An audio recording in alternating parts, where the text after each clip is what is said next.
신명기 22장에서, 그러니까 22장부터 계속 그 앞에서도 그랬지만, 이스라엘 백성들이 신앙생활 속에서 살아가는 방법이에요. 이제 가나안 땅에 들어갔어요. 그러니까 과거에 애굽에서 살던 그러한 그 속성은 이제 없어졌어요. 그 애굽은 애굽의 풍습이 있잖아요. 그런데 애굽에 종살이 하면서는 애굽의 풍습을 벗어날 수가 없는 거예요. 그 문화를 따르고 그들 속에서 종살이 하면서 어쩔 수 없는 거잖아요. 그죠? 우리가 중국이나 일본에 가서 살면 중국의 풍습이나 일본의 풍습을 그냥 모른 척하고 한국인이 살아갈 수는 없어요. 그죠? 그 문화에 휘말리고 그들이 하는 노래, 그들이 하는 여러 가지 어법, 그 생활에 이끌려간다는 거죠. 근데 이제 새로운 땅이에요.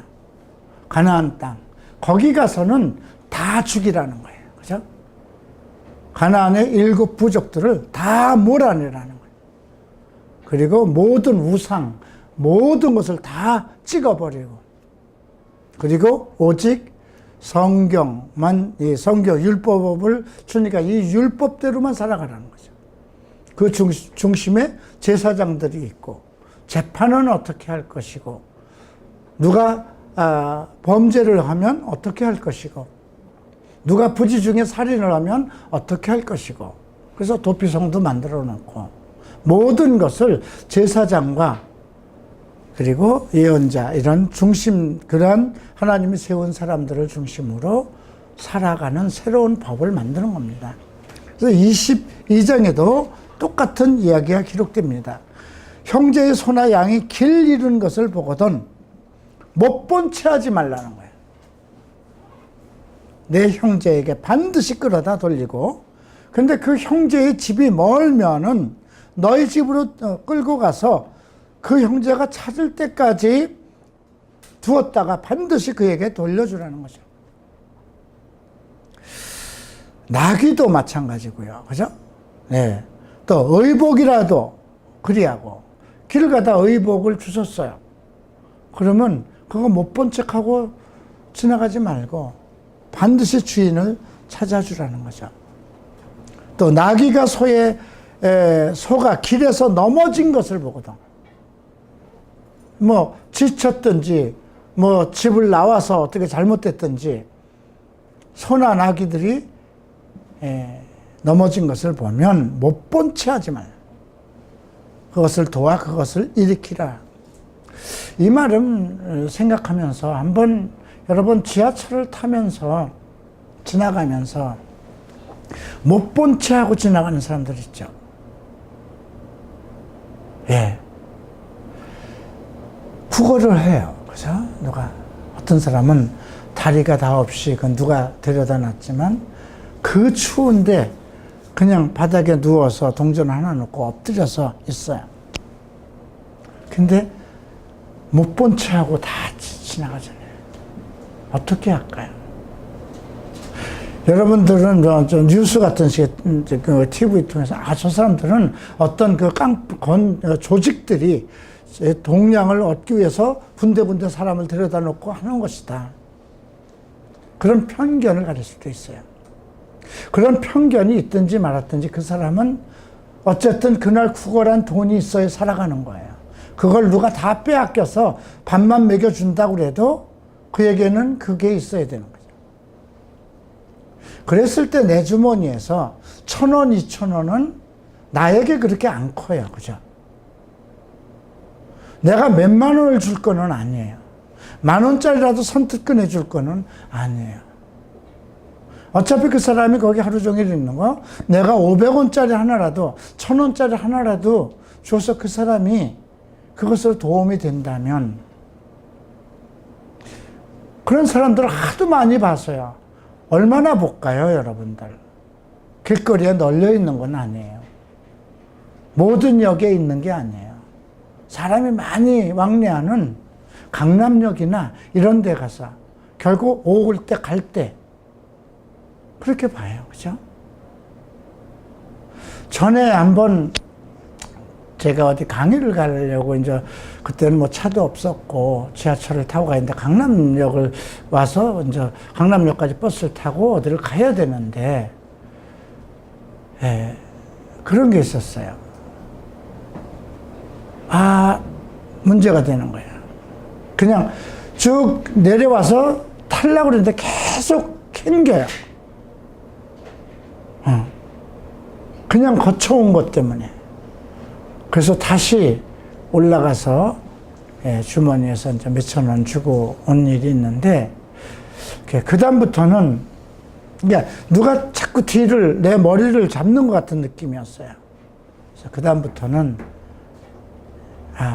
그냥 내가 그냥 1,000원이든 2,000원이든 줌으로써 저 사람이 도움이 된다면, 오늘 이 성경을 보면요, 22장 1절부터 5절, 4절까지는요, 전부 못 본 채 하지 말고, 그죠?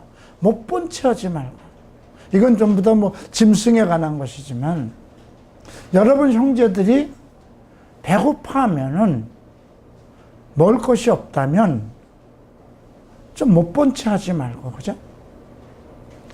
뭐 어떤 일을 당했다면, 못 본 채 하지 말자는 거예요. 우리 중에. 예. 다음 5절을 보면 여자는 남자의 의복을 입지 말고, 예, 남자는 여자의 의복을 입지 말 것이라. 이같이 하는 자는 내 하나님 여호와께 가증이라는 아주 트랜스젠더의 길을 원천봉쇄하는 거예요. 그죠? 예. 여호와께 가증이라는 단어는요, 주께서 혐오한다는 거예요. 혐오스럽게 본다는 거예요.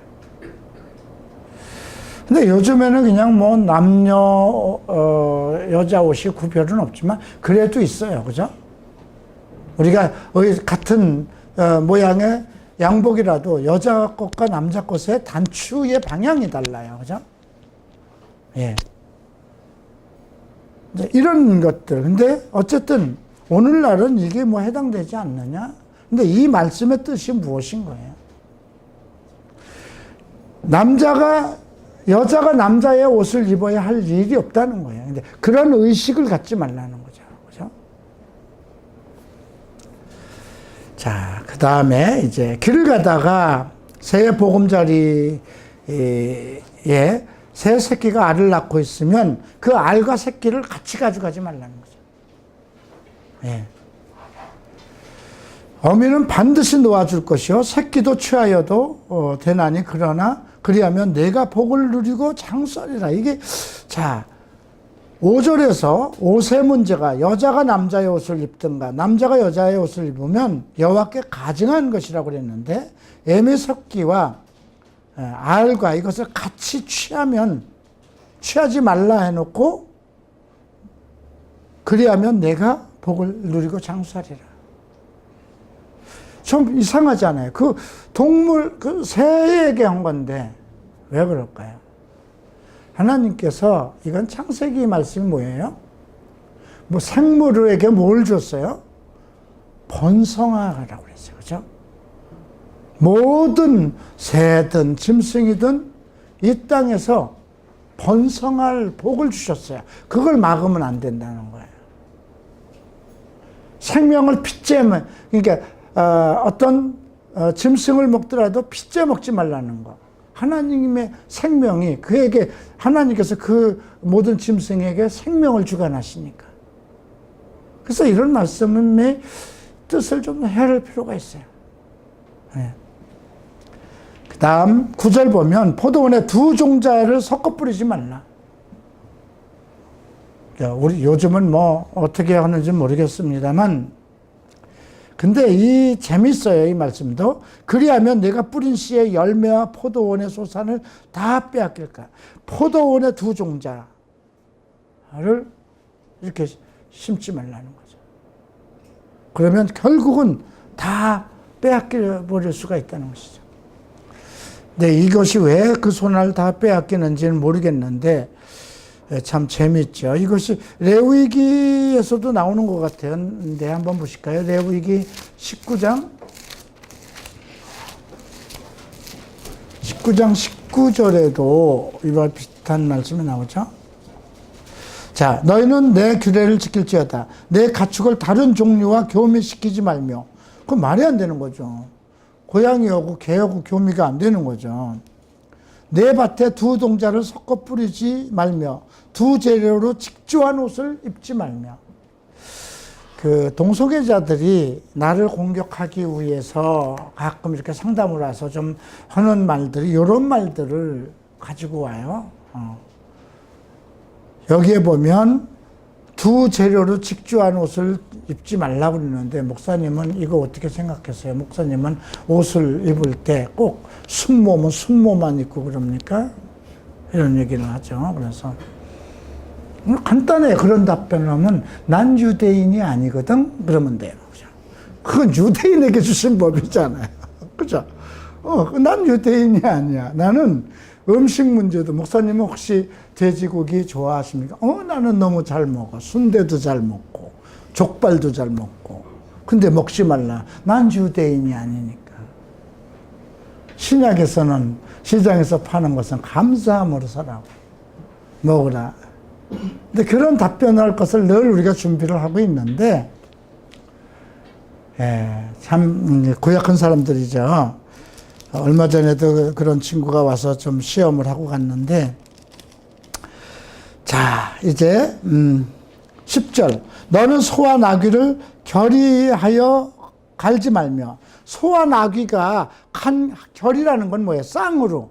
이게 그 멍에를 둘을 같이 이렇게 매서 같이 한 결이가 두 마리예요.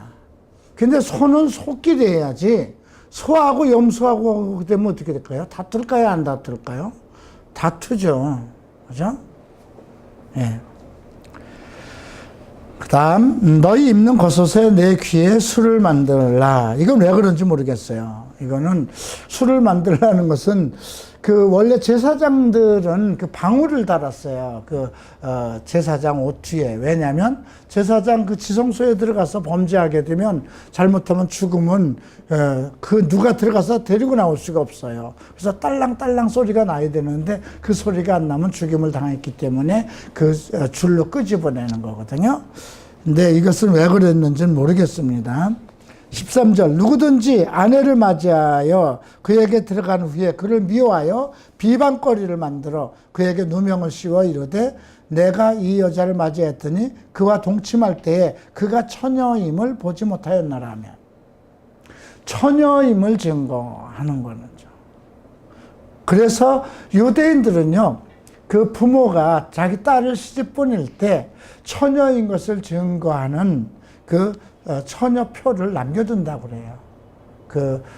생리를 했던 그런 표를 남겨뒀다가 그래서 이제 그 얘기가 나온 거예요. 그 처녀의 부모가 그 처녀인 표를 얻어가지고 그 성문 장로 앞에 장로들에게 가서 처녀의 아버지가 장로들에게 말해요. 내 딸이 이 사람에게 아내로 주었더니 그가 미워하여 비방거리를 만들어 말하기를 내가 내 딸에게 처녀임을 보지 못하였노라 하나 보라 내 딸의 처녀 표적이 이것이라 하고 그 부모가 그 자리옷을 그 성읍 장로들 앞에 펼 것이요.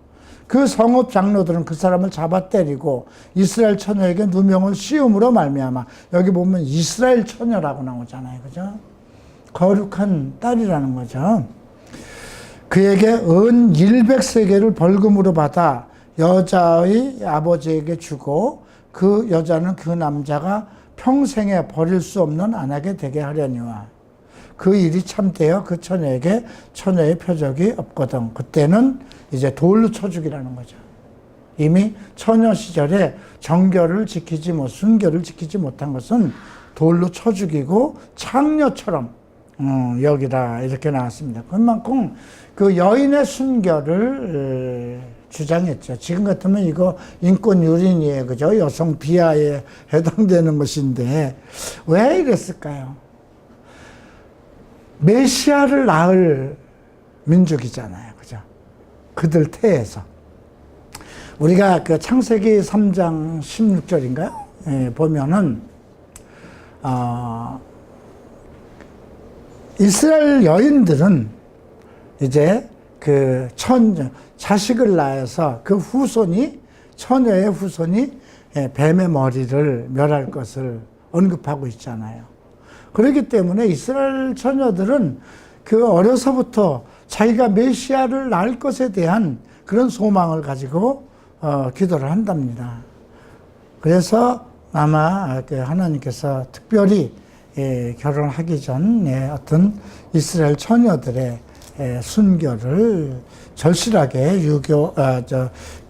요구했던 것 같습니다. 22절 보죠. 어떤 남자가 유부녀와 동침한 것이 드러나거든 그 동침한 남자와 여자는 둘 다 죽여 이스라엘 중에 악을 제할. 유부녀잖아. 남편이 있는 거잖아요. 그죠? 근데 이런 법들이 있었기 때문에, 그러니까 왜 하나님이 택한 이스라엘 성민 속에서도 이런 법이 필요했을까요? 인간은 죄를 지을 수밖에 없다는 거예요. 그죠? 예. 다음 이제 23절 처녀인 여자가 남자와 약혼한 후에 어떤 남자가 그를 성읍에서 만나 동침하면 너희는 그 둘을 둘 다 정원문으로 끌어내고 그들을 돌로 쳐 죽일 것이니 그 처녀는 성 안에 있으면서도 소리 지르지 아니하다. 성 안에 있으면서 소리 질렀어야 되죠. 성 안에서 끌려나갔다면 결국은 나는 끌려나갔다고 그랬으면 소리 질러야 되는 거잖아요. 근데 소리 안 질렀기 때문에 서로 눈이 맞아서 나간 거다 이거죠. 자, 25절. 만일 남자가 어떤 약혼한 처녀를 들여서 만나서 강간한 남자만 죽여라. 약혼한 여자가 있는데, 강간했어요. 그럼 강간한 남자만 죽이는 거예요. 처녀에게는 아무것도 행하지 말 것은 처녀에게는 죽일 죄가 없습니다. 이 일은 사람이 일어나 그 이웃을 쳐 죽인 것 같은 것이라. 그 다음 이제 왜 그 말에 남자가 처녀를 들여서 만난 까닭에 그 약혼한 처녀가 소리를 질러도 구원할 자가 없었다는 거죠. 예. 자, 이제 28절. 만일 남자가 약혼하지 아니한 처녀를 만나 그를 붙들고 동침하는 중에 그 두 사람이 발견되면 동침한 남자는 그 처녀의 아버지에게 은 50세겔을 주고 그 처녀를 아내로 삼는. 그러니까 처녀를 데리고 잔 거와 유부녀를 데리고 잔 건 다르다는 거죠. 그죠? 그러니까 네가 범했으니까 책임져라는 거죠. 자, 30절. 사람이 그의 아버지의 아내를 취하여 아버지의 하체를 드러내지만 이거 누가 범했죠? 누군가요? 야곱의 아들 르벤이 아비의 첩을. 근데 이것이 신약에도 나와요. 고린도전서 5장에 나와요. 아비의 계모, 아비의 첩, 계모예요. 계모와 통간한 거. 그거 출교시키지 않았다고 고린도 교회 아주 되게 책망받잖아요. 내가 그를 너희와 함께 그 사탄에게 내어줬다고 그랬어요. 그죠? 그의 영혼은 그리스도의 날에 구원받기 위해서 내어버렸다는 거죠. 이게 우리가 신학에 있어서도 음행은 다르다 생각하면 안 돼요. 그죠? 음행의 문제는 같아요. 지금 여기 강간의 문제나 이런 것은 다 마찬가지예요. 자, 우리가 하나님의 나라를 기업으로 받지 못하는 것, 고린도전서 6장 9절에서 제일 먼저 뭐예요? 음행이에요. 두 번째 우상숭배, 세 번째 간음, 네 번째 여자처럼 탐욕, 여자처럼 행동하는 거, 다섯 번째 동성애, 뭐 술 취함, 뭐 이런 것들. 근데 제일 먼저가 음행이에요. 그죠? 우상숭배? 요즘에 여러분들이 무슨 부처를 보고 절하고 그러지 않잖아요. 그러나 돈은 우상숭배가 돼요. 재물은 우상숭배라고 그랬어요. 그러니까 신약에서 경계하는 게 첫 번째가 재물과 음행이에요. 이 두 가지. 가장 필요한 거잖아요. 그죠? 그 정욕은 두 가지 속성을 다 포함하는 거예요. 재물을 향한 것, 명예를 향한 것. 예. 그래서 우리가 구약 전체를 이렇게 세부적으로 이런 것은 아니지만 같은 이미지를 가지고 있다는 거예요. 하나님께서는 우리 성도들에게 요구하는 것은 정결한 마음, 정결한 몸. 그죠? 왜? 내가 거룩하니 너희도 거룩하라는 것이거든요. 그 거룩한 품성을 지키고 살아야 되기 때문에 이러한 육신의 어떤 성적인 욕구에 대해서는 아주 엄격하게 다뤘다는 것이죠. 이제 23장. 그래서 오늘 22장에서는 대인관계에 있어서 할 일과 또 남녀 간의 어떤 문제를 다뤘고요. 23장은 아주 특별한 것이 나오네요. 고안이 상한 자나 음경이 잘린 자는 여호와의 총회에 돌아오지 못하리라. 여호와의 총회라는 건 뭘까요? 예, 이스라엘의 공동체, 거룩한 하나님의 백성이라는 그 총회에 못 들어옵니다. 근데 날 때부터 고자는 어떻게 할까요, 그럼? 이제 그런 것이 이제 이사야서에서 또 나오고 그러는데, 고안이 상한 자, 여기 상했다고 그랬어요. 고자 얘기를 하는 게 아니야. 날 때부터 고자인 자를 얘기하는 것이 아니잖아요. 예. 남자의 고안이 상한 자, 또 하나는 음경이 잘린 자. 예. 하나님 안에서 이제 그들이 계속 이제 생육하고 번성하고 해야 되는 근본적인 것이 어떤 이유에서든지 상실된 자들, 그죠? 여호와의 총회에 들어오지 못하리라. 사생자는 뭘까요? 첩의 아들이라든가 이런 게 사생자예요. 예. 사생자는 여호와의 총회에 돌아오지 못하리니 10대에 이르기까지도 여호와의 총회에 들어가지 못합니다. 그러니까 이런 것들을 왜 이렇게 정할까요? 오직 정말 그 거룩한 자기의 어떤 정결함을 유지하고 거룩한 백성으로서 살아가기 위한 기본적인 어떤 그런 것을 해칠 수 있는 그런 모든 것은 완전히 차단시켜 놓는 거죠. 야, 너 만약에 네가 어떤 여자와 잠을 자서 거기서 사생자가 태어났다면 네가 아무리 사랑해도 소용없어. 여호와의 총회에 못 들어온다. 하나님의 자녀가 될 수 없다는 거예요. 이제 그런 법이 있다면 뭔가 근본적으로 무엇을 차단하는 그런 것이 되겠죠. 그다음 암몬 사람과 모압 사람은 여호와의 총회에 못 들어옵니다. 왜 그럴까요? 애굽에서 나올 때 발람 선지자를 고용해서 이스라엘 백성을 저주하게 했거든요. 그렇기 때문에 모압의 그 발락 왕 때 그랬는데, 모압 족속이나 암몬 족속, 누구의 아들이에요? 누구의 딸들의 자손이에요?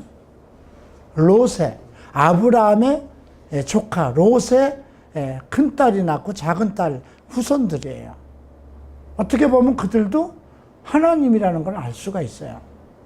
그러니까 지금도 우리가 잘 생각해야 되는 것은 예수를 믿는다고 해서 다가 아니라는 거예요. 다 똑같은 사람이 아니라는 거죠.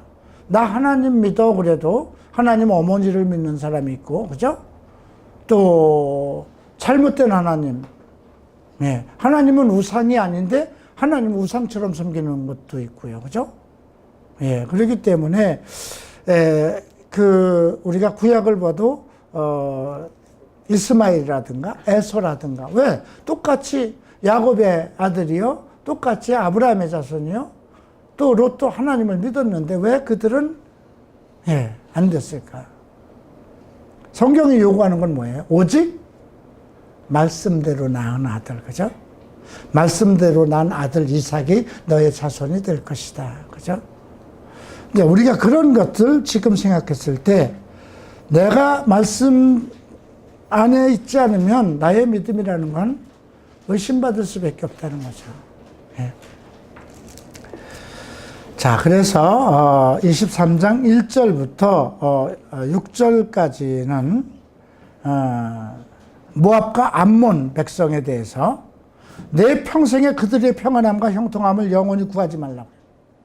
이거 무서운 말이죠. 그 암몬족이나 모압족에 대해서는 평생 동안 그들의 평안을 빌지도 말라는 거죠. 그런데 보세요. 7절에 에돔 사람.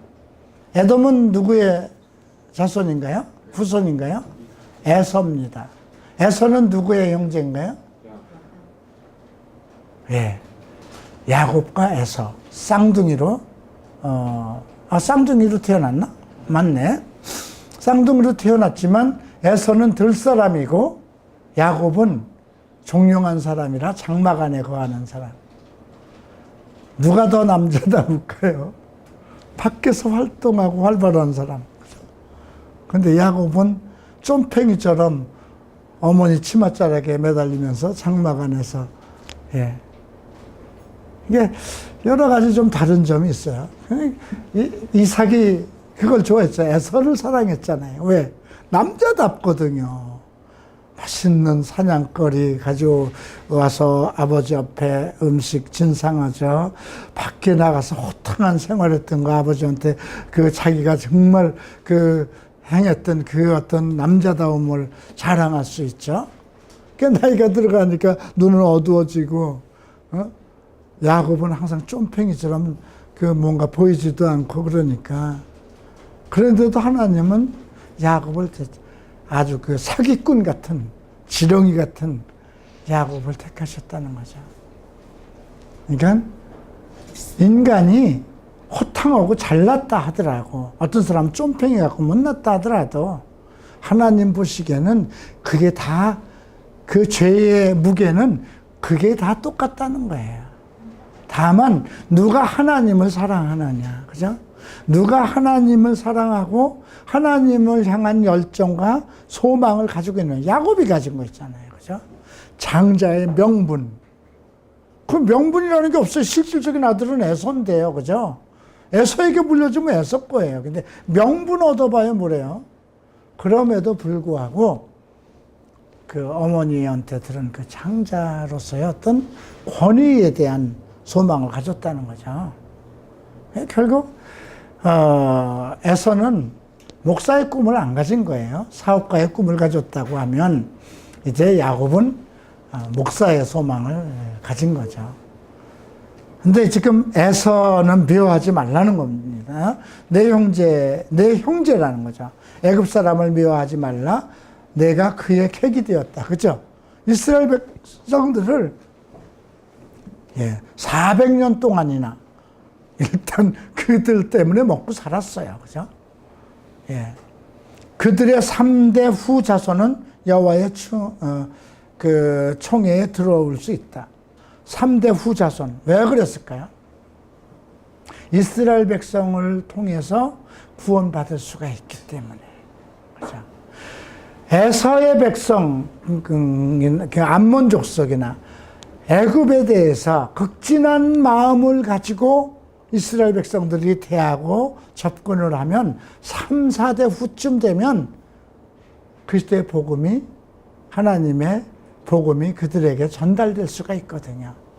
그래서 3대 후 자손은 여호와의 총회에 들어올 수 있다고 그러죠. 이제 9절부터 봅니다. 내가 적군을 치러 출전할 때에 악한 일을 스스로 삼가하라. 그런데 이게 희한한 일이 나와요. 이제 군대에 이제 전쟁으로 나갈 때 악한 일을 하지 말라 하면서 첫 번째 몽소람이 나와요. 몽종이에요, 이거. 그죠? 너희 중에 누가 밤에 몽소람으로 부정하거든 진영 바깥으로 나가고 진영 안에 들어오지 아니하다가 해질 때에 목욕하고 해진 후에 진에 들어올지. 여러분, 군대를 나가면 그 남자들만 있는 세계잖아요. 그리고 지금처럼 뭐 2년, 3년이 되는지 아니면 몇십 년 동안 군대 생활을 할지도 모르는 그런 상황이잖아요. 그죠? 예. 그런데 몽소람으로, 근데 여기서 몽소람은 꼭 몽종만 보는 건 아니에요. 자위도 들어가는 거예요. 네. 예, 그래서 이렇게까지 다뤘다는 겁니다. 내 밖에서 편소를, 그리고 이제 내 진영 밖에 편소를 마련하고, 예, 거기 가서 이제 삽을 도하여서 세변을 볼 때 땅을 팔 것이고 몸을 돌려 그 배설물을 덮을지니 네가 배설한 것은 땅에다 반드시 묻으라는 겁니다. 네. 근데 14절에 이는 내 하나님 여호와께서 너를 구원하시고 적군을 내게 넘기시려고 내 진영 중에 행하심이라. 그러므로 내 진영을 거룩하게 하라. 그러면 내게서 불결한 것을 보지 아니하심으로 너를 떠나지 않아. 이 말은 무엇일까요? 내 전쟁터에 가면 가장 불안한 거잖아요. 그죠? 적군이 나를 죽일까 봐. 그런 속에서도 너를 지킬 수 있는 분은 네가 하나님의 거룩함 속에 있을 때 너를 지킨다는 거예요. 행여나 몽종이라도 해서는 안 된다는 거예요. 행여나 배설물이라도 함부로 하지 말라는 거예요. 근데 이런 말씀이 뭐 지금이야 뭐 군대 나가서 이렇게 할 것인가 이렇게 적용할 수는 없지만 우리가 어떤 위험과 아픔과 어떤 고통에 있으면 있을수록 더욱더 크리스찬으로서 자기의 몸을 성결하고 그죠? 더욱 정결하게 지켜야 되겠다. 어떤 상황에서라도 그죠? 만약에 어떤 문제가 크게 생겼다고 하십시다. 그런 때일수록 더 우리가 하나님 앞에 거룩한 품성을 지키면서 하나님 앞에 매달리고 그래야 되겠죠. 자, 이제 15절. 그 종이 그 주인을 피하여 내게 도망하여거든 주인에게 돌려보내지 말라는 겁니다. 왜 그러면 그 사람 죽일 거잖아요. 우리 포로가 만약에 북한에서 탈북했는데 그 사람 돌려보내면 안 되는 거잖아요. 다음 17절. 이스라엘 중에 창기가 있지 못할 것이다. 창녀죠. 그리고 창녀가 번 돈은 개 같은 소득이기 때문에 하나님의 전에 가져오지 못한다. 이 둘은 다 하나님 여호와께 가증한 것이다. 창기가 있어서도 안 되고 창기가 본 재물도 못 쓴다.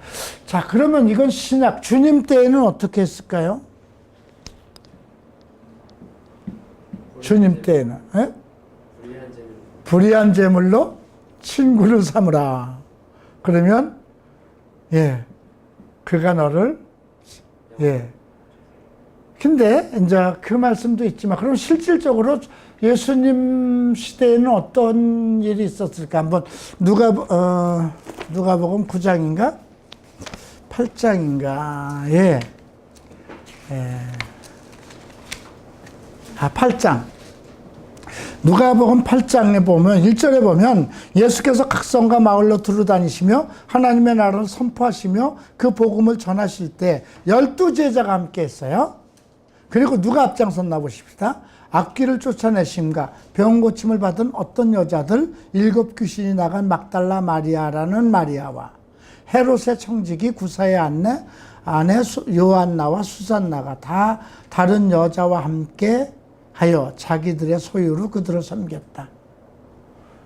자, 그러면 헤롯의 청지기 구사의 아내 이런 사람들 또 귀신 들린 여자들이 열심히 거룩하게 살면서 돈을 벌었을까요?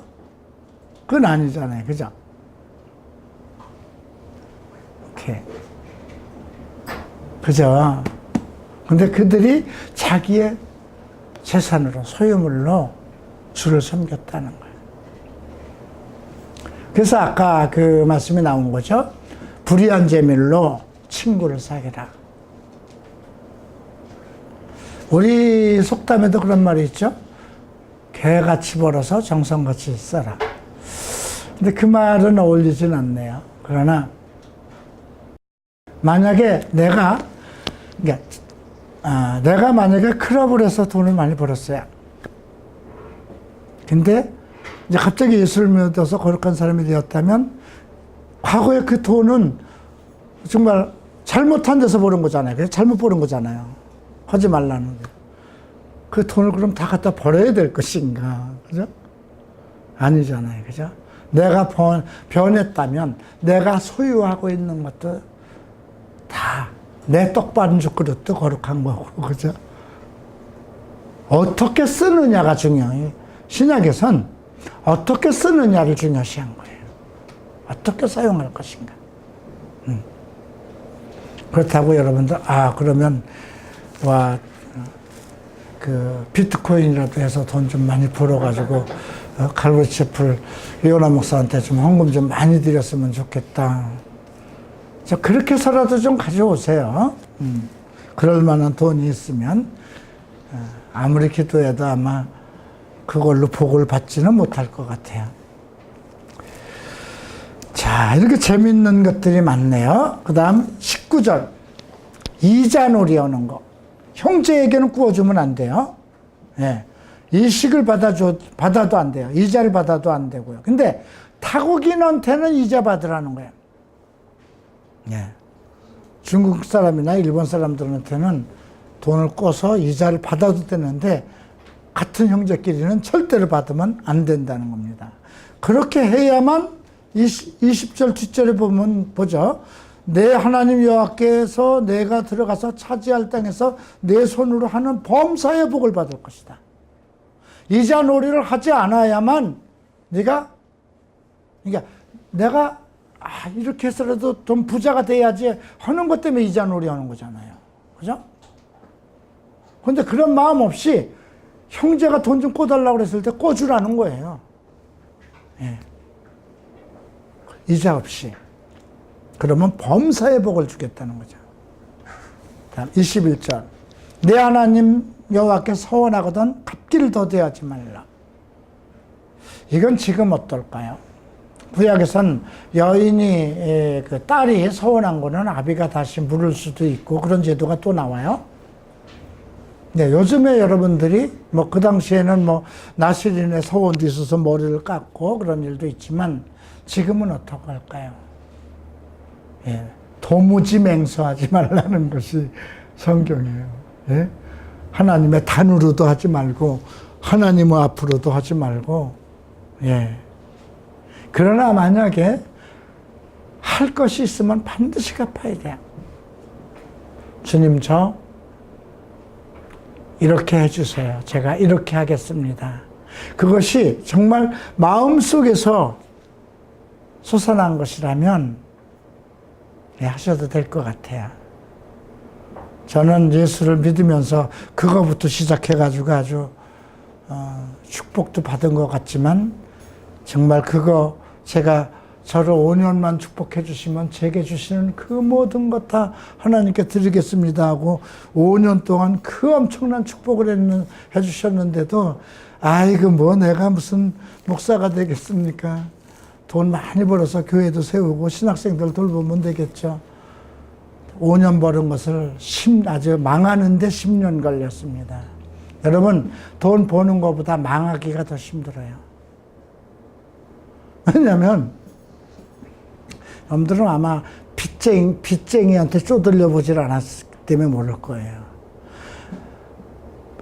가게를 내가 4개를 가지고 있는데도 가게를 다 팔아도 다 팔으면 뭐 빚은 다 갚을 수 있어요. 근데 빚을 가게를 담보로 해서 얻은 건 아니지만 사채를 썼으니까 매일매일 매달 나가야 되는 게 있어요. 근데 유지가 안 돼요. 예, 월세도 나가야 되고 생활비도 써야 되고 뭐 종업원들 월급도 줘야 되고 매달 적자야.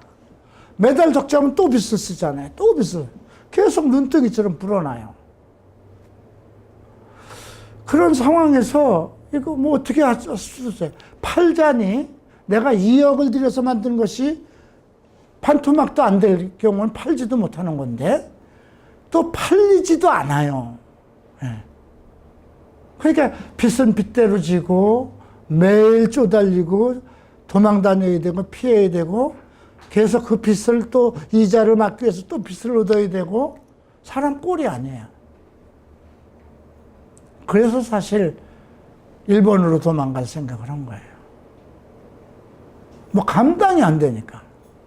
그게 여러분 내일은 나아지겠지 해서 해야 되는데 5년간을 했는데 5년간 근 10년이 되도록 안 되는 거예요. 다른 집들은 다 잘 돼요. 나만 안 돼요.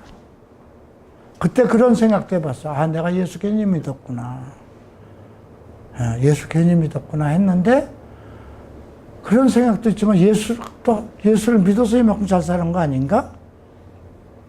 막 예수를 믿으면서도 그 예언한다는 점쟁이를 찾아다니고, 그죠? 근데 희한하게 그 점쟁이들이 서원 안 지켰다고 죽을 거래요. 참, 그것도 그게 맞는, 그게 두려워요. 여러분, 그런 말을 들을 때, 너 서원 안 지켰구나. 이번에는 데려가시겠단다. 이렇게 말을 하면 끔찍하죠. 네, 그런 것들이 다 지나고 나니까 하나님이 나를 만드시는 과정이었어요. 네. 자, 이제 서원하지 말라. 아니하였으면, 내가 서원하지 아니하였으면 무죄하리라. 그러나 내 입으로 말한 것은 반드시 실행하여 유의하라. 그러죠. 무릇 자원한 예물은 내 하나님 여호와께 내가 서원하여 입으로 언약한 대로 자원한 예물. 주님, 제가 한 1,000만 원 드리겠습니다.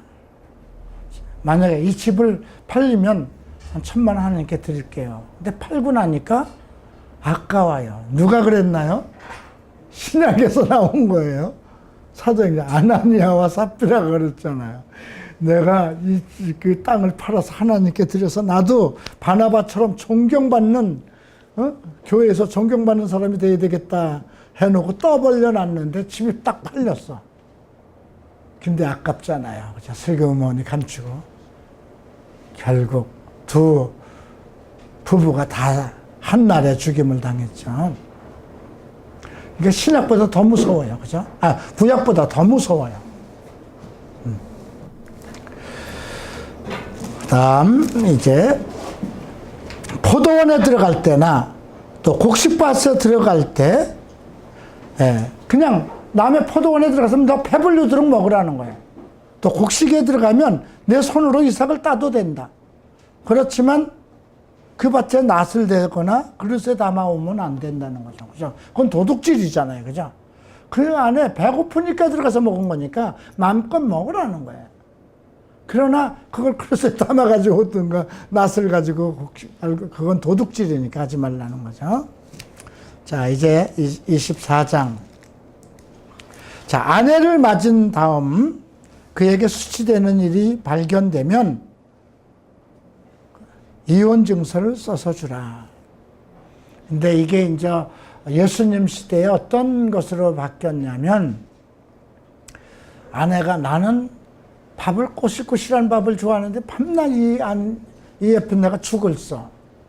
그럼 그걸 핑계대서 남편을 공경하지 않는다. 그렇게 해서 이혼 증서가 된 거죠. 근데 여기서 보면, 근데 수치되는 일, 그 수치되는 일이 그런 게 아닌데, 그 여자는 집에서 나가서 다른 사람의 아내가 될 수 있어요. 이혼 증서를 받았다면. 근데 둘째 남편도 그를 미워하여 또 이혼 증서를 써줬어요. 그러면 먼저 그 남편이 그를 다시 받아들일 수도 없는 거예요. 그를 아내로 맞이한 둘째 남편이 죽었다 하자. 이미 몸을 더럽힌 즉 먼저 내보낸 남편이 그를 아내로 다시 받아들일 수 없다. 이렇게 되어 있습니다. 이것도 여호와 앞에 가증한 것이다. 그죠? 한번 버렸으면 그것으로 선을 그으라는 것입니다. 5절, 사람이 새로이 아내를 맞이했으면 그를 군대에 내보내지 말 것이며. 얼마 동안요? 1년 동안. 그죠? 1년 동안 그래도 신혼 부부 생활을 해야 되잖아요. 그죠? 결혼하자마자 군대 끌고 가면 참 그거 참 군대에 나간 사람도 군대에서 일 못 볼 것이고, 아내가 그리워서 어떻게 하겠어요? 아내는 또 잠도 못 잘 것이고, 그죠? 그 다음에 맷돌이나 그 위짝을 전당 잡지 말지니 그 생명의 전당 잡음이다. 이건 무슨 뜻일까요? 사람이나 맷돌이나 그 위짝, 이 말이 뭐죠? 자, 부부가 있는데 남편을 전당 잡든가 이건 안 된다는 거죠. 맷돌은 아래 위가 같이 있어야 되는 거잖아요. 근데 위에 것만 저당을 잡으면 아래 맷돌은 아무 쓸모가 없는 거예요. 그러니까 쌍으로 있는 것은 억지로 띄면 안 된다는 거예요. 그죠? 다음 7절, 사람이 자기 형제 곧 이스라엘 자손 중 한 사람을 유인하여 종으로 삼거나 판 것이 발견되면 그 유인한 자를 죽여라. 예, 이건 형제들을 갈취하고, 이게 납치하는 거잖아요. 그죠? 네. 악을 제할 것이다. 나병에 대해서는 삼가서 레위 사람 제사장들이 너희에게 가르치는 대로 내가 힘써 다 지켜 행하되 너희는 내가 그들에게 명령한 대로 지켜라. 특별하게 그 나병 환자들에게는, 근데 이게 그 당시에 저주받은 병이니까요. 예, 그 제사장들에게 가르친 대로 힘써 다 지키라고 합니다. 애굽에서 나오는 길에 내 하나님 여호와께서 미리암에게 행하신 것을 기억하라. 이거 재밌죠?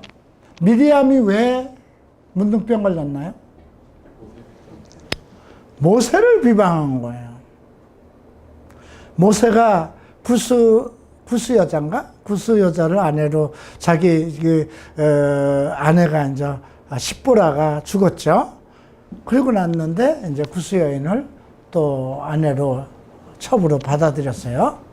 그랬더니 야, 내가 그 나이에 또 이스라엘 민족에게 정말 대단한 그런 지도자로서 그 나이에 또 장가 들어야 되겠느냐 하고, 그게 그 레위하고 같이 비방했어요. 하나님께서 문둥병을 주셨죠. 그때 이제 모세가 엎드려서 다시 구해서 이제 문둥병이 나았는데 왜 그랬을까요? 지도자가 어쨌든 나이가 많아도 80이든 100이든 남자에게 주신 것은 성적인 욕구가 있어요. 왜 그럴까요? 번성하도록 하셨잖아요. 그죠? 그런데 만약에 아내가 없으면 지도자가 만약에 잘못된 길로 빠져서 음행에 빠졌다든가, 아까 몽종하는 것도 지금 죄로 지금 정해놓고 있는데, 그렇잖아요. 그래서 아브라함이 자기 아내 사라가 죽은 후에도 재혼한 구두라를 얻었던 것, 또 모세 이런 것, 그것을 비방할 일이 안 된다는 거죠. 그래서 지금 나병 문제가 나오면서 구절에서 지금 미리암 얘기를 거론하는 거는 조금 의미가 있어요. 그죠? 지도자에 대한 비방이에요. 그죠? 지도자에 대한 비방에 대한 것을 언급한 것이 아닌가. 지금 우리가 24장 8절과 9절 말씀은 한번 생각해 봐야 되죠. 자, 10절부터 봅니다. 내 이웃에게 무엇을 구워줄 때 너는 그의 집에 들어가 저당물을 잡지 말라. 그냥 밖에 서 있고 내게 꾸는 자가 저당물을 밖으로 가지고 나와 내게 줄 것이며, 그러니까 왜냐하면 집 안에 들어가서 하면 내가 골래잖아요. 그죠? 귀한 거, 귀하지 않은 거. 그죠? 그러니까 저당을 잡을 사람이 들어가서 저당물을 밖으로 가져 나오게 하고, 가난한 자면 전당물 잡지 말라는 거죠. 그리고 잡았다고 하더라도 해질 때까지 가난한 사람이 잡힐 게 뭐가 있겠어요? 살림 도구잖아요. 그죠? 이불을 잡혔다 그러면 저녁에 자야 되는 거잖아요. 숟가락을 잡혔다 그러면 저녁에 밥을 먹어야 되잖아요. 그렇게 하면 어떻게 한다고 그랬어요? 여기 그래서 13절에 보면 해질 때 그 전당물을 반드시 그에게 돌려줄 것이라. 그리하면 그가 그 옷을 입고자 하며 너를 위하여 축복하리니. 내가 이 사람이 나한테 빚을 주고도 저녁 때 되니까 그 옷을 다시 나에게 줬구나 하고 참 고마운 사람이네 하고 축복하면 그 축복이 그에게 임한다는 거죠. 그 일이 내 하나님 여호와 앞에서 공의로움이 될 것이다. 그러니까 돈 받고 누구에게 어떤 저당 돈을 빌려줄 때 저당을 잡지는 말라는 거죠. 네. 이자도 이자로 주지도 말라고 그러고 저당도 잡지 말라고 그러네요. 근데 그렇게 하는데도 돈을 이웃에게, 형제들에게 빌려줄 수 있다면 그 사람은 축복하신다는 거죠. 자, 14절. 권궁하고 비난한 품꾼은 너희 형제든지 내 땅 성문 안에 우거하는 객이든지 그를 학대하지 말고 그 삭을 당일에 주고 해진 후까지 미루지 말라. 이는 그가 가난함으로 품삯을 간절히 바랍니다. 그가 너희 하나님께 호소하지 않게 하라. 억울함을 호소하지 않게 하는 거예요. 그죠? 자기가 일한 것은 정말 저녁에 밥을 먹기 위한 건데 품삯을 미루고 그러면 호소하겠죠.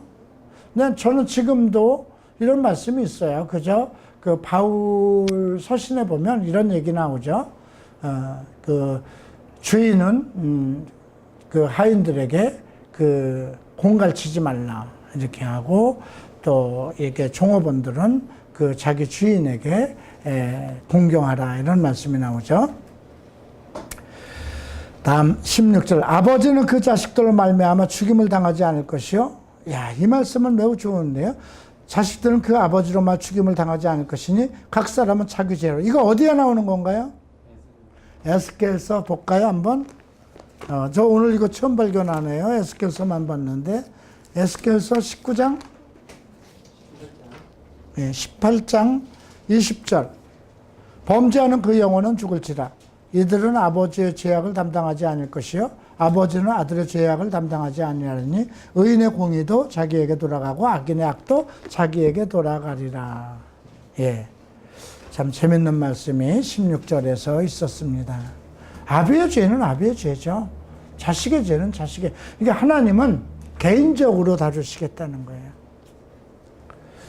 근데 17절, 너는 객이나 고아의 송사를 억울하게 하지, 과부의 옷을 조당하지 말고. 과부는 돌아볼 이렇게 그 살펴줄 사람이 없는 거잖아요. 그죠? 예. 너희 애굽에서 종되었던 일과 네 하나님 여호와께서 너를 거기서 속량하신 것을 기억하되 이러므로 내가 내게 이 일을 행하라 명하노라. 그러니까 객이나 고아나 과부는 불쌍히 여기라는 것이죠. 19절, 내가 밭에서 곡식을 벨 때에 한 뭇을 밭에 잊어버렸거든 다시 가지고, 한 몇 달을 잊어버렸으면 다시 가서 그걸 가지려 하지 말라는 거죠. 그건 나그네나 과부를 위해서 남겨두라는 것입니다. 20절에서 감람나무에서 벤 것, 그 다음에 포도원에 포도를 딴 후에 남겨두라. 예, 감람나무에서 그 가지에서 열매를 땄어요. 그러면 뭐 좀 남은 거 없나? 그렇게 살피지 말라는 거예요. 또 포도나무도 마찬가지고요. 그것을 다시 들어가서 한번 싹 걷었으면 그걸로 끝나지 또 들어가서 남은 거 거두려고 하지 말라는 거예요. 남은 사람들, 객이나 과부들은 돌봐주는 사람이 없으니까 거기 가서 들어가서. 이것에 대한 얘기가 또 어디서 나오죠? 룻기에서 나오죠. 보아스가 그 자기 일꾼들에게 얘기하죠. 나오미에게, 나오미의 딸, 나오미의 며느리가 이제 가서, 이제 그 삭을 돌보잖아요. 이 삭을 하는 일꾼으로 일하는데 좀 남겨두라고 그러죠. 예. 자, 이렇게 살펴봤습니다. 참, 지금은 우리가 감당하기 어려운 거지만 하나님의 목적은 어디에 있나요? 항상 고아와 객과 과부들과, 그 다음에 형제사랑, 그 다음에 여인의 정결함, 그 다음 하나님 앞에서의 온전한 그 서원을 지키는 것들, 뭐 이런 것들을 귀히 여겼고요. 또 군대에 나가서도 자기의 성결함을 지키라는 거죠. 왜? 하나님이 전쟁을 이겨주셔야 할 건데 군대에 나간 사람이 자기 몸이 뭐 몽설이라는 건 뭐예요? 항상 그런 마음을 가지고 있기 때문에 그런 몽설함이 오는 거거든요. 그런 것들, 뭐 배설물도 함부로 하지 말고, 예, 그만큼 자기 성결을 영적인 것과 별도로 하나님이 임재하심 속에서 항상 성결한 마음과 몸가짐을 바르게 가지라는 그런 내용들이었습니다. 자, 이제 오늘 여기까지 하고요. 다음 주에는 25장부터 7장까지를 보시겠습니다. 혹시 특별하게 오늘 살펴본 것 중에 질문하실 거 있으면 질문하시기 바랍니다. 기도하고 마치겠습니다. 사랑하는 주님, 주의 이름을 송축합니다. 오직 하나님을 경외하고 너희 형제들을 사랑하라는 말씀. 너희는 내가 거룩하니 너희도 거룩하라고 하신 말씀. 음행과 우상숭배와 이런 더러움에 빠지지 말라고 하신 말씀. 내 이웃 고아와 객과 과부들을 불쌍히 여기라는 말씀. 이런 것이 구약의 말씀이나 신약의 말씀이나 동일한 하나님의 뜻인 것을 알 수 있습니다. 이것이 모두 죄인되고 또 오직 하나님만을 바라고 살아야 할 백성들이 지켜야 할 그러한 규범을 주신 것을 알았습니다. 이제 우리는 구약의 율법을 따르는 것은 아니지만 예수 그리스도 안에서의 온전한 복음의 사명자로서 예수 그리스도의 부속함을 통해서 거룩하심과 의롭다 하심을 입은 성도로서 구약보다 더 나은 삶제사를 드리는 성도가 되게 하소서. 감사하며 예수 그리스도 이름으로 기도합니다. 아멘. People need the Lord. People